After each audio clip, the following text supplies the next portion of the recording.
Joining me today is Gary Stokes, Managing Director at Padbury Mining. He was speaking at IIR's Midwest Resources Developments Conference, which takes place on the 29th of November 2011 in Perth.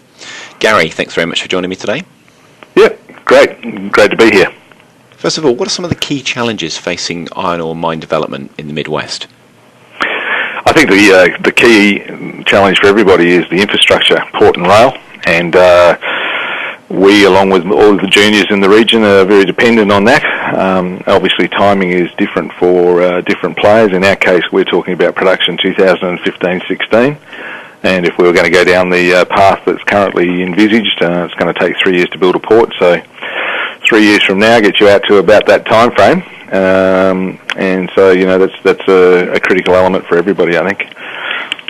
And how's Padbury Mining dealing with these challenges, and what do you think the impact will be on the sector now that the Oakajee port and rail corridor has actually been approved?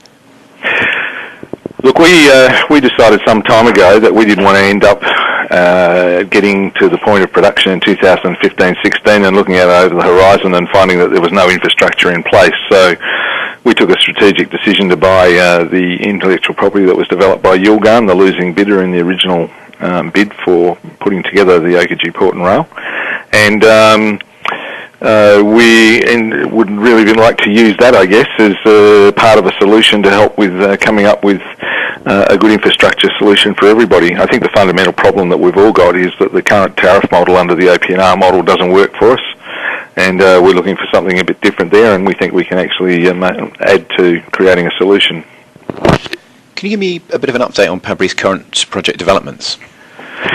Yeah, certainly. I mean, it's been a pretty interesting period for us. I think people forget that we've only really been in iron ore for just on 2 years, and in that time we've gone from nothing to achieving an 850 million tonne JORC compliant resource for magnetite. We're currently undertaking a $5.5 million drilling program, the largest the company's ever undertaken, and the focus of that is twofold, I guess.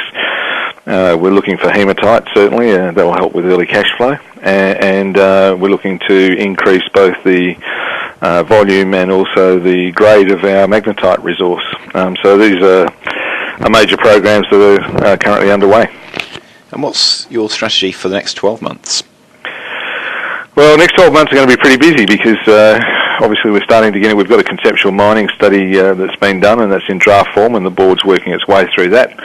We're just undertaking our first baseline flora and fauna study, so over the next 12 months we'll be looking at moving forward to pre-feasibility, doing a lot of metallurgical testing work on core that we'll get out of this drilling program as well. We're doing diamond drilling as well as RC. So we're going to have plenty to keep us going over the next 12 months, and of course we're always on the lookout for prospective tenements and acquisitions along the way. Gary, you're speaking at IIR's Midwest Resources Developments Conference on the 29th of November 2011 in Perth. What will you be addressing in your presentation?